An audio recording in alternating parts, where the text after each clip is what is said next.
Okay, so I'm going to talk to you a little bit about experiments in magic. Magic celebrates instability. Think of the ancient alchemists and their obsessive attempts to transform lead into gold or copper into the elixir of life. Every attempt grappled with the instability of transmutation, and the risk of failure is part of the potential glory of any magic trick, any spell, or any alchemical experiment. Magic suspends time. For how long, we can't be sure, but somewhere between the anticipation of a held breath and a paradigm shift. We speak also of magic requiring us to suspend disbelief, which is to say critical thinking and logic, so as to enter into the realm of implausible possibilities, irrational convictions, or perhaps just hope. Magic demands craft. We may talk easily of witchcraft, but how seriously do we take the implications of the element of craft? Double toil and trouble, as Shakespeare puts it. That's toil, which is already laborious, but doubled. Magic demands commitment, discipline, and determination from its practitioners. Magic causes transformation of one substance into another perhaps, but certainly of its practitioners, as they are shaped by their toil and their discoveries. And these discoveries in turn transform whole worlds as the impossible becomes inevitable. Magic acts upon our very sense of reality. So why experiments in magic for this year's festival forum? Historically, eavesdropping has been a festival of activism as much as of experimental music, and we are still that, but activism has all sorts of modes. I felt we needed a moment of fantasy, of speculative fictions, not necessarily of escapism, but of engagement with the potential dark arts that lie at our fingertips. For if I speak of instability, time, craft, and transformation, am I not also speaking of the tools of our trade? The instability of experimentation is familiar territory to any creative artist. Time throbs endlessly within our ears. Craft is our love language. Transformation is our heart's desire.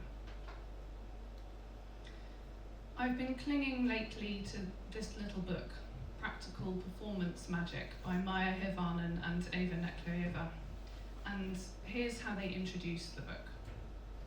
What we mean by performance magic is the way performance conveys its being in the world, and the ways performance creates worlds. Performance magic works with movement, attention, intention, make-believe, and sensations. Another thought, what we mean by performance magic is something that anyone can practice. It is not intrinsic. Like feminist magic, performance magic is not inherited or exclusive, but learned and inclusive. No licenses, no special abilities needed. Performance magic is made possible through curiosity, time, and occasion. Performance magic appears through moments, phases, and faces. I really like their statement that performance magic is learned and inclusive. What a provocation. Because are we not often told that learning is elitist and exclusionary? I wonder though about how and where the lines are drawn between in, that's to say inclusive, and out, exclusionary. Magic has traditionally happened at the edges, outside of the city, and certainly beyond the gaze of the gatekeepers. Is it too great a stretch to say the same of experimental music? As a listener and as a curator, I'm most attracted to the folk making music at the edges of any genre. And as a performer, I have often felt like I exist outside the citadels of mainstream classical music, and that a lot of my freedom comes from being beneath the gaze of the gatekeepers. The idea, I think, is to gather on the outskirts and build there, or here, even the smallest of inclusive communities. Magic is disruptive. It goes against the tide. This is its power, and this is why I'm making space for it this weekend. We describe the forum as an opportunity for local and visiting artists alike to reflect together on a given topic. We aim to create a space for compassionate debate. All are welcome who feel able to join in that spirit. We gather to build connection. As Kay Tempest writes, life as we know it is entirely unreal, entirely inhuman. We've lost each other under this selfie system of hyper-competition. Music is the great invigorator. Artists don't make their work to inspire your collusion, your submission, or your consumption of their ideals. They serve a purpose that is higher, bigger, deeper, which is why you feel higher, bigger, deeper as you connect with their output. They go on. Of course, art is as various as experience and not all music wants connection. Not all theatre cares about you. Culture in the main is a bourgeois pursuit, a reaffirmation of a mannered existence that cements prejudice and justifies ignorance. And much music is the product of mass manufacture, cynically assembled. It wants nothing but your clicks. It actively seeks your numbness. But that's not the kind of art I'm talking about here, they say. So let us say no more about it, because it's everywhere and it doesn't need any more of our attention than it already has. We don't have to laboriously bemoan what is lacking in our culture or our scene this weekend. There may come a time for that, but for now we can be guided by Tempest and say no more about it. We can try to connect with the great invigorator. Sound is magic to me. The organisation of vibrations in a space directly causes transformation. It conjures colours, images, memories and emotions from thin air. Performance is a form of conjuring by the creators and by the performers with the audience. Where we choose to direct our attention really matters. How we listen, how we watch, how we feel with our whole bodies. As Aya said to me last night, there's magic in the tension of attention, this rare focus into which we are drawn by a compelling performance.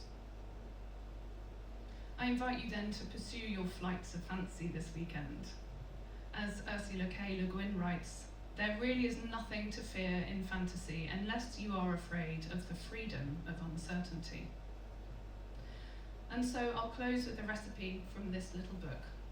A recipe for evoking attention toward things invisible. We can make things visible by paying attention to details. This is an incredibly fun part of making and watching performance. We can pay attention to the backdrops or slower movements as the eye, just like our attention, first goes to what is fast, bright or loud. We can pay attention to the smallest cracks in a place or the way the insides of a person are moving. We can pay attention to the less provocative statements with more stimulative effects. We can look at things behind closed eyes.